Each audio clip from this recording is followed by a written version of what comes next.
Hello friends, कैसे हो आप सभी का फिर से स्वागत है आपके यूट्यूब चैनल मेघा अग्रवाल की क्लासेस में। चलो, हमने कहा था, मैंने आपको क्रिया करा दी थी लास्ट टॉपिक में।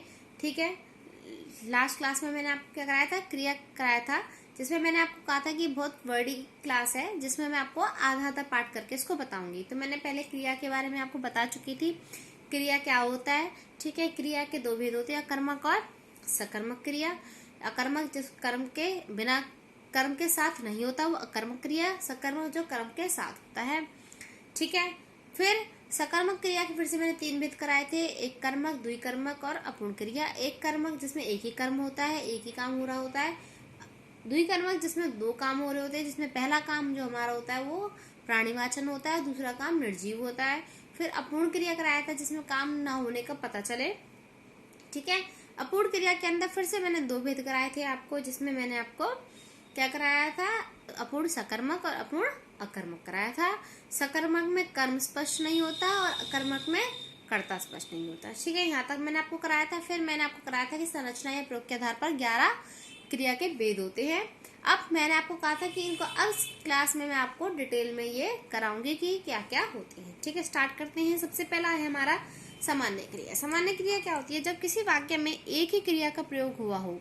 ठीक है, सिर्फ एक ही क्रिया होती है, उसे हम सामान्य क्रिया कहते हैं। जैसे रोना, धोना, उठना, बैठना, पढ़ना, सिंपल जो सामान्य क्रिया हम पढ़ते आ रहे हैं। ठीक है, जो हमने स्टार्टिंग में करा हुआ नॉर्मल, तो वो सामान्य क्रिया कुछ खास नहीं है। इसमें आगे आता है संयुक्त क्रिया। संयुक्त क्रिया क्या होती है, जो क्रिया दो या दो से अधिक धातुओं से मिलकर बनती हो उसे हम क्या बोलते हैं, संयुक्त क्रिया। ठीक है, ये धातु कौन सी होती है, रो, धो, उठ, बैठ, इसमें ना जोड़ देते तो क्रिया ही तो बन जाती है हमारी, रोना, धोना, उठना, बैठना। ठीक है, तो जब दो या दो से अधिक धातुओं से मिलकर क्या बन जाती है हमारे पास, संयुक्त क्रिया। जैसे मैंने खाना खा लिया तो खाना और खा। ठीक है, तुम घर चले जाओ तो घर और चले और जाओ, दो क्रिया हुई ना, चलना और जाना। ठीक है, मीरा महाभारत पढ़ने लगी तो पढ़ना और लगना। ठीक है, दो दो हमारे पास क्या हो गई, दो धातुओं से मिलकर जो बनती है, दो या दो से अधिक, तो वो होती है हमारी संयुक्त क्रिया। अब संयुक्त क्रिया के अंदर क्या होता है, सबसे पहले होता है आरंभ बोधक क्रिया। आरंभ बोधक में आरंभ होता है किसी काम का, वह नाचने लगी, तो भाई स्टार्ट हो रहा है, स्टार्टिंग काम करना शुरू कर रही है कि वह नाचने लगी। ठीक है, नाच रही है नहीं, वह नाचने लगी, तो स्टार्ट किया, बरसात होने लगी मीन्स अभी स्टार्ट हुई है। समाप्ति बोधक क्रिया में जिसमें काम समाप्त हो जाए, वह खाना खा चुका है, तो भाई काम हो चुका है, समाप्त हो चुका है, वह सो चुका है। अब आप सोच रहे हैं ये सब मैं क्यों करा रही हूँ, ये आपको जब मैं एमसीक्यूज कराऊंगी तो आपको पता चल जाएगा कैसे कैसे इसका प्रयोग होता है, तो आपको बिल्कुल क्लियर हो जाएगा।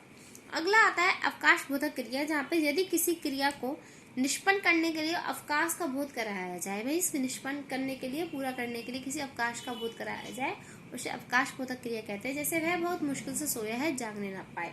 अब भाई पूरा करने के लिए इसमें क्या करा है, भाई जोर डाला गया है, भाई बहुत मुश्किल से सोया है, जगने ना पाए, मतलब उसको डिस्टर्ब मत करो, बहुत मुश्किल से सोया है, तो उसको बता रहा है कि भाई बहुत मुश्किल से वो काम पूरा हुआ है। ठीक है, थोड़ी मेहनत लगी है, भाई बहुत मुश्किल से सोया है, उसको जगने ना पाए, तो वो अवकाश बोधक क्रिया होती है। क्लियर है हमारे पास। अगला है अनुमति। ये सारे हमारे उसी के अंदर चल रहे हैं, ठीक है ना, संयुक्त क्रिया के अंदर। अगला है हमारे पास अनुमति बोधक क्रिया, जहाँ पे अनुमति हो किसी चीज की, मुझे सोने दो, ठीक है, मुझे जाने दो, भाई अनुमति ले रहा है, भाई मुझे सोने दो प्लीज। ठीक है, नित्यता बोधक क्रिया, खत्म ना होने का काम, नित्यता मीन्स जो चलता रहे, कंटिन्यूटी में चलता रहे। नदी बह रही है, भाई वो तो बहती रहेगी, कंटिन्यूटी का काम नित्यता, जो हमेशा रेगुलर चलता रहे। हवा चल रही है, तो ये नित्य है, जो काम खत्म ना, कंटिन्यूटी का काम है। आवश्यकता बोधक क्रिया भी इस कर्तव्य का पता चले जाता है। आवश्यकता, इम्पोर्टेंस, हमें वृक्षारोपण करना चाहिए, भाई इंपॉर्टेंस जरूरी है, नीड है हमारे पास कि वृक्षारोपण करना चाहिए। हमें ईमानदारी से पढ़ाई करनी चाहिए, ये भी हमारी नीड है, बहुत जरूरी आवश्यक है ये चीज हमारे लिए। निश्चय बोधक क्रिया में जहाँ निश्चयता दिखाई गई हो, जैसे गलती करने वाले को दंड अवश्य मिलेगा, भाई जरूरी है, निश्चय है ये चीज कि भाई ये गलती करेगा तो उसको दंड अवश्य मिलेगा। ठीक है, अभ्यास बोधक क्रिया, जो अभ्यास हो रहा है, वह पढ़ा करता है, वह खेला करता है, तो अभ्यास करता है, भाई जो काम रेगुलर करता है डेली, हाँ भाई इसका रूटीन है, फिक्स है कि वह पढ़ा करता है। इच्छा बोधक क्रिया, जो इच्छा प्रकट की जाए, इच्छा सिंपल, मैं घर आना चाहता हूँ तो यहाँ इच्छा प्रकट हो रही है, आपको साफ दिख रहा है, मैं खाना चाहता हूँ तो इच्छा प्रकट हो रही है, तो वो इच्छा बोधक क्रिया होती है। शक्ति बोधक क्रिया, जब शक्ति बताई जाए, जैसे मैं पढ़ सकता हूँ, वो अपनी कैपेबिलिटी बता रहा है, भाई ठीक है, क्षमता बता रहा है, हाँ मैं कर सकता हूँ, तुम पढ़ सकते हो, मतलब कोई चीज यहाँ पर मैं क्षमता बताई गई हो, कैपेबिलिटी बताई गई, कर सकते हैं भाई वो काम, तो वो शक्ति बोधक क्रिया। पुनरुक्त क्रिया, जब दो समान ध्वनि वाली जैसे वह खेल कूद करता है। अब खेला कूदा करता है, तो खेल और कूद का मतलब एक ही मतलब हो गया, समान ध्वनि हो गई। जैसे वहां हमारा आना जाना लगा रहता, तो आना जाना, ऐसे जब शब्द होते हैं समान ध्वनि के, वो कौन सी होती है? पुनरुक्त क्रिया होती है। अब हम तीसरा पढ़ते हैं अपना नाम धातु क्रिया। ठीक है, हमने सामान्य क्रिया पढ़ लिया, संयुक्त क्रिया पढ़ लिया, अगला है हमारा तीसरा नाम धातु क्रिया। क्रिया को छोड़कर संज्ञा, सर्वनाम तथा विशेषण से मिलकर संयुक्त क्रिया को नाम धातु कहते हैं। भाई क्रिया को छोड़कर बाकी जो भी होंगे, संज्ञा, सर्वनाम तथा विशेषण, उनसे जो मिलकर संयुक्त क्रिया को नाम धातु क्रिया कहते हैं। जैसे हाथ से हथियाना, हाथ था, अब हाथ क्रिया, तो हाथ से क्या बोल देंगे भाई, कौन सी बन जाएगी? हथियाना। स्वीकार से स्वीकारना, बात से बतियाना, लालच से ललचाना, तो ये हमारी नाम धातु क्रिया होती है। अब जैसे कुछ है मैंने दिए बताइए, इससे संज्ञा शब्दों से नाम धातु क्रिया, जैसे शर्म से क्या बन जाएगा? शर्माना, ठीक है। लोभ से लुभाना, बात से बतियाना, ठीक है। झूठ से झुठलाना, लाज से लतियाना। इस तरह से सर्वनाम शब्दों से अपना से अपनापन, ये नाम धातु क्रिया बन जाएंगी। पराया से परायापन। विशेषण शब्दों से जैसे साठ का सठियाना, तोतला का तुतलाना, नरम का नरमाना, गरम का गरमाना, लज्जा का लज्जाना। अनुकरणवाची शब्दों से थप थप करते हैं, थप थप का थपथपाना, थर थर का थरथराना, कप कप का कपकपाना, टन टन का टनटनाना, खटखट का खटखटाना। तो ये अनुकरणवाची शब्द होते हैं इस टाइप के। ठीक है, तो ये हमारे पास नाम धातु क्रिया है, जिनपे हमारे पास क्रिया को छोड़कर बाकी शब्दों का क्या बन जाता है? संयुक्त क्रिया बन जाता है। अगला चौथा है हमारे पास प्रेरणार्थक क्रिया। प्रेरणार्थक क्रिया क्या होती है? कि जिन क्रियाओं के प्रयोग से यह पता चले कि कर्ता खुद कार्य न करके किसी और से कार्य करवा रहा है। ये इंपॉर्टेंट है बहुत। ठीक है, कुछ नहीं है प्रेरणार्थक में, हम किसी चीज को प्रेरणा दे रहे हैं भाई, किसी को उत्साह दे रहे हैं भाई, कि वो खुद ना करके किसी काम को किसी और से करवा रहा है, या किसी और को कार्य करने का प्रेरणा दे रहा है कि हाँ भाई तुम कर सकते हो। उसे प्रेरणार्थक क्रिया कैसे है? कटवाना, मैं उसे खाना, वह मतलब कटवाना, बुलवाना, पढ़वाना, वह उससे पत्र पढ़वाता है, तो पढ़वाना तो वो किसी और से करवा रहा है ना। इस तरह के इसमें शब्द आते हैं। एग्जाम्पल देखो, जैसे मालिक नौकर से कार साफ करवाता है, तो वो खुद नहीं कर रहा मालिक, वो किससे करवा रहा है? नौकर से साफ करवा रहा है। तो जो काम खुद ना करके दूसरों से करा जाए वो प्रेरणार्थक क्रिया होता है। मैंने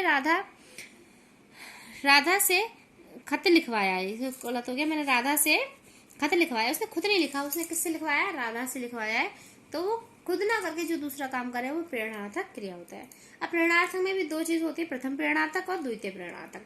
प्रथम प्रेरणार्थक में कर्ता स्वयं प्रेरक बनकर प्रेरणा देता है, मीन्स वो खुद ही प्रेरक बनकर दूसरों को प्रेरणा दे रहा है। जैसे माँ परिवार के लिए खाना बनाती है, तो वहाँ खुद ही प्रेरक हो रही है भाई, उसे खुद पता है कि मुझे काम करना है, वहाँ उसे खुद प्रेरणा मिल रही है कि भाई बच्चे भूखे हैं तो उनके लिए खाना बनाना है, तो खुद को प्रेरणा दे रही है, इसलिए वो खुद प्रेरक बनकर खुद काम कर रही है। तो माँ परिवार के लिए खाना बनाती है।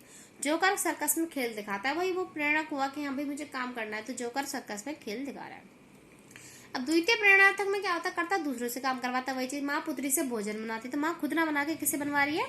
पुत्री से भोजन बनवा रही है। जोकर सर्कस से हाथी से कर्तव्य दिखाता है, तो वो खुद ना दिखा के किससे दिखवा रहा है? हाथी से। समझ में आया? प्रथम प्रेरणार्थक, द्वितीय प्रेरणार्थक। अब मूल क्रिया में जैसे वर्ड शब्द में कैसे परिवर्तन आता है? जैसे उठना था, अब प्रथम में उठाना हो जाएगा, द्वितीय में उठवाना। भाई वह खुद उठा रहा है या तो किसी और से उठवा रहा है। उड़ना था तो खुद उड़ा रहा है या उड़वाना। देना का दिलाना या दिलवाना। देखना का दिखाना या दिखवाना, भाई तो खुद देख रहा है या कुछ दिखवा रहा है। समझ में आ रहा है? खाना का खिलाना या खिलवाना। क्लियर है? अब आता है भाई पांचवा अपना। पांचवा क्या है? पूर्वकालिक क्रिया। पूर्वकालिक क्रिया क्या होता है? पहले से हुआ कोई काम, ठीक है, उसे बोलते हैं हम पूर्वकालिक क्रिया में जो काम हो चुका है। जब कर्ता एक कार्य को समाप्त करके तुरंत दूसरे कार्य पर लग जाता है, भाई एक काम को समाप्त करके तुरंत ही दूसरे कार्य पर लग जाए, तो उसे पूर्वकालिक क्रिया कहते हैं। तब जो पहले की क्रिया समाप्त हो जाती है वही पूर्वकालिक क्रिया कहलाती है। जैसे देखो, पुजारी ने नहाकर पूजा की, तो एक काम कंप्लीट कर दिया, नहाकर तुरंत क्या की उसने? पूजा की। समझ में आ रहा है ना? तो एक काम तुरंत खत्म होती है, इसमें काम दूसरा तुरंत करेगा, वो दूसरा काम, ठीक है, वो क्या होगी? पूर्वकालिक क्रिया। चोर सामान चुरा कर भाग गया, तो चोर ने क्या करा? सामान चुरा लिया पहले, फिर दूसरा काम क्या करा? भाग गया। वह खाकर सो गया, संगे संग खाया और फिर सो गया। मैं दौड़कर जाऊंगा, तो पहले दौड़कर फिर चला जाएगा। ठीक है, तो यहाँ पे क्या हो रहा है? हमारे पास एक काम समाप्त करके तब दूसरा काम आ रहा है, तो वो क्या होती है हमारे पास? पूर्वकालिक क्रिया। नेक्स्ट है तात्कालिक क्रिया, छठी हमारे पास।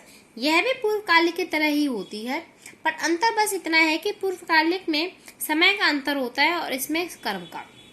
वहां तो भाई समय का अंतर है कि जैसे वह नहाकर पूजा की, पुजारी ने नहाकर पूजा की, तो नहाकर और पूजा में थोड़ा समय का अंतर है, यहाँ कर्म का अंतर होता है। जैसे वह आते ही सो गया, अब यहाँ कर्म का अंतर है, वह आते ही सो गया, जैसे आया वैसी सो गया। शेर देखते ही बेहोश हो गया, तो यहाँ पे समय का अंतर नहीं होता, वो काम तुरंत हो जाएगा बिल्कुल, कि भाई वहां तो थोड़ा समय लेगा, वह नहाकर पूजा की, नहाया फिर थोड़ा रुका जो भी है, फिर पूजा की, पर यहाँ क्या हो गया, वो तुरंत वो काम, बिल्कुल समय का भी अंतर नहीं होगा, देखते ही तुरंत 1 सेकंड में बेहोश हो गया।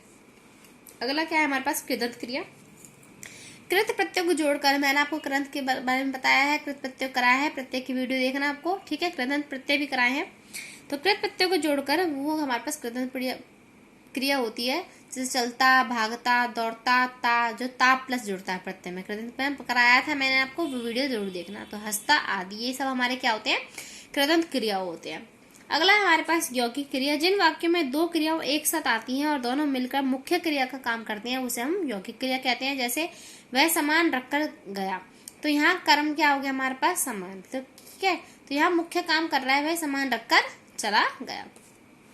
सजातीय क्रिया क्या होती है, जब कुछ अकर्मक तथा सकर्मक क्रियाओं के साथ उनके धातु की बनी भाववाचक संज्ञा का प्रयोग में आ जाए, उसे सजातीय क्रिया कहते हैं। जैसे अच्छा खेल खेल रहे हैं, ठीक है। अब यहाँ पे क्या हो गया हमारे पास, अकर्मक तथा सकर्मक क्रियाओं के साथ उनके धातु की बनी भाववाचक संज्ञा भी आ जाए, तो धातु से बनी है ना, खेल का धातु क्या होगा, खेल ही होता है, तो अच्छा खेल खेल रहे हैं, अच्छा काम कर रहे हैं, तो काम जो है वो क्या कर रहे हैं, कर रहे हैं, ठीक है। तो ये हमारा सजातीय क्रिया हो गया। सहायक क्रिया आपको सबको पता ही है, जो क्रिया मुख्य क्रिया की सहायता करती है वो सहायक क्रिया होती है। जैसे ये है, जुड़ते रहे हैं, रही है, गया है, ये क्या है हमारे पास, सहायक क्रिया होती है, तो सबको पता है, ठीक है। लास्ट में हेल्पिंग वर्ब, जैसे हम इंग्लिश में बोलते हैं, ठीक है। विधि क्रिया आज्ञा का बोध होता है, जैसे घट जाओ, जो ऑर्डर देता है, घट जाओ, ठहर जाओ, भाग जाओ, तो ये हमारे पास क्या होती है, विधि क्रिया होती है। तो ये हमारे पास टोटल 11 क्रिया होती हैं संरचना के आधार पर, प्रयोग के आधार पर, ठीक है। तो क्रिया के बारे में मैंने आपको बता चुकी हूँ पूरा। क्रिया ज्यादा वैसे बड़ा टॉपिक नहीं है, बस पॉइंट्स इसके कुछ ज्यादा हैं, पर हैं बहुत बिल्कुल इजी, ठीक है। क्रिया कंप्लीट होने के बाद इसी के अंदर हमारे पास काल और अव्यय आते हैं, वो भी मैं आपको कराऊंगी, जिससे आपको और बिल्कुल क्लियर हो जाएगा। फिर मैं आपको MCQs कराऊंगी, ताकि आपको पता चल जाएगा कि क्वेश्चन किस तरह से आते हैं, ठीक है। तो प्लीज इस वीडियो को लाइक, शेयर, सब्सक्राइब करें। Thank you.